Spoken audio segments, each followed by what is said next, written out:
Welcome everyone to the Yogasutra.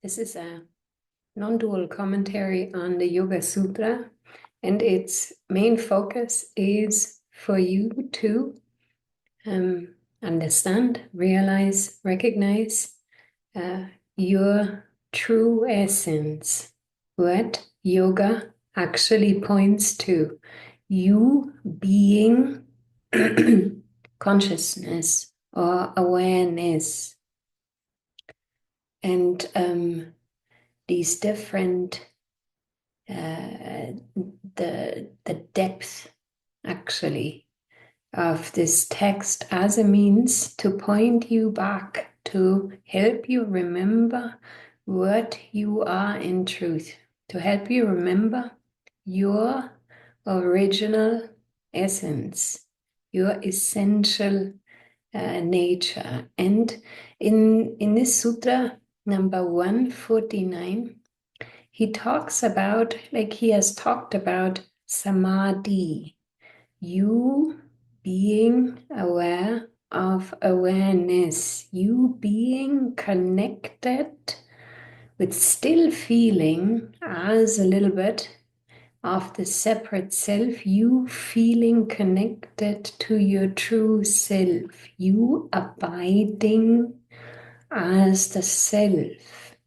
And what then happens for you as you place more and more your attention not on the objects that you are focused on, not on phenomena, not on appearances, not on the sensations of the body, not on your thoughts, but increasingly on what is witnessing, what is simply aware. You are starting to become aware of awareness, and how this then leads you to actually be able to recognize your true essence, the ultimate truth.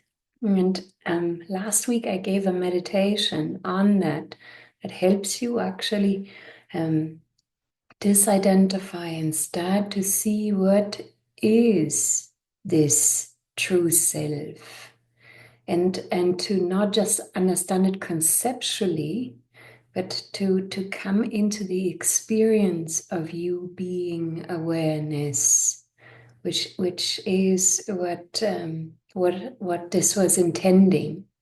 And in this sutta, he says that the kind of knowledge, like what happens as you realize that this is actually who you are, not the person, not thoughts, not an identity, not a construct, not any form, but this consciousness, this awareness, this kind of wisdom that is then generated, like a true wisdom, is, he says, it is very different from the knowledge that you can derive from the scriptures, Shruta, and what you can derive from your own reflection, your own insight.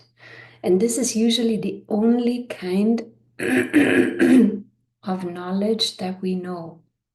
The only kind of knowledge that we usually reference and know is knowledge generated through the mind. So you're reading something, for example, you're reading the scriptures, any form of scriptures that talks about that deeper self, and it touches you on that level also.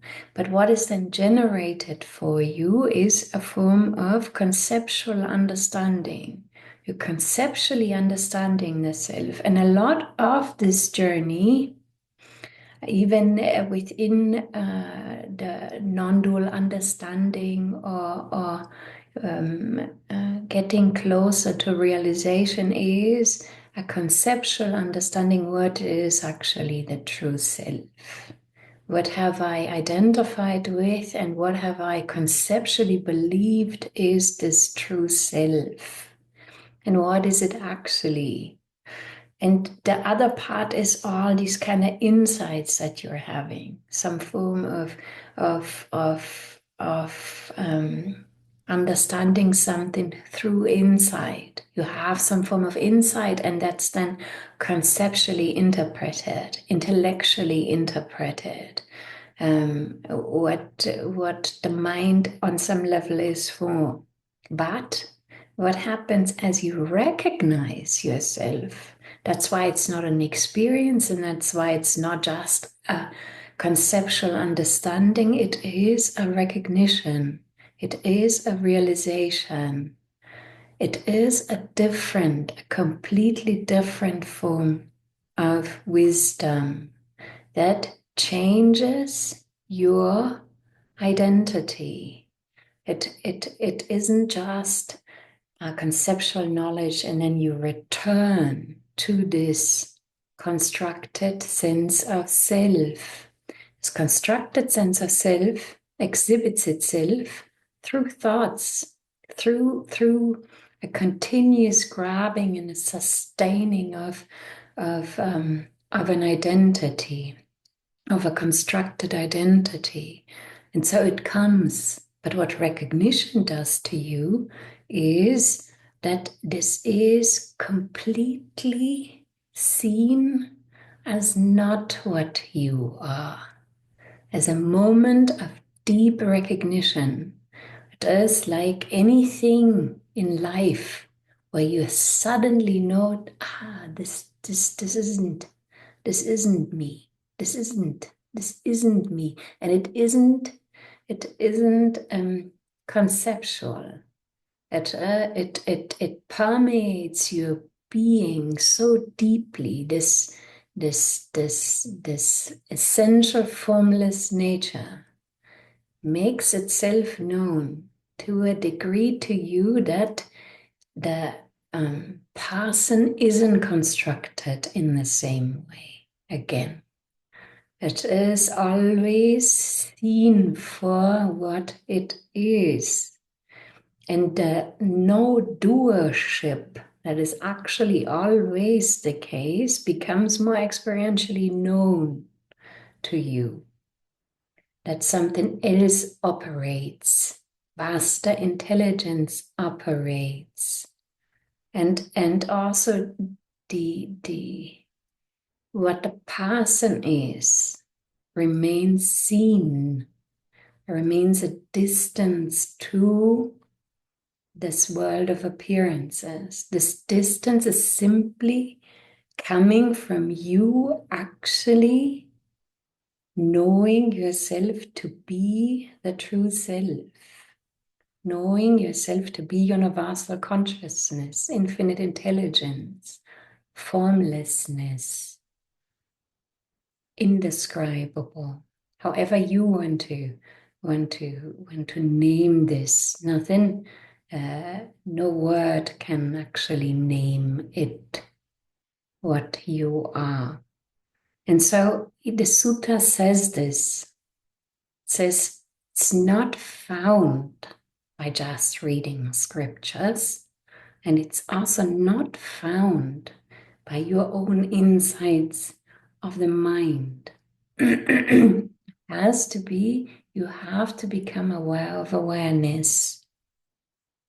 You have to become aware of yourself being consciousness. And then this kind of revelation, this kind of depth is going to change what you know yourself to be. And then no, it is not like a normal experience where you return to what you know and it's just then something you remember. It is established then. You are established then in your true nature. You have remembered yourself.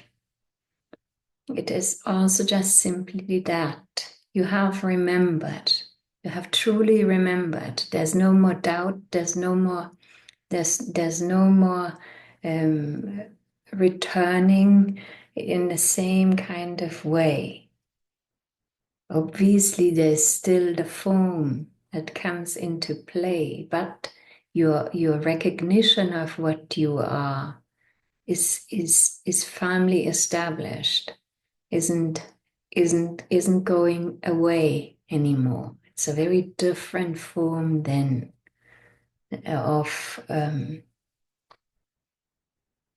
of knowing yourself as what is changeless. And this sutta is about that. It talks about this deep, that it is a different form of wisdom, knowledge that is then established for you and as you. I hope this offers some clarity. Thank you so much for being here with me and for listening. I appreciate you and your path and wish you a beautiful Easter weekend. Namaste.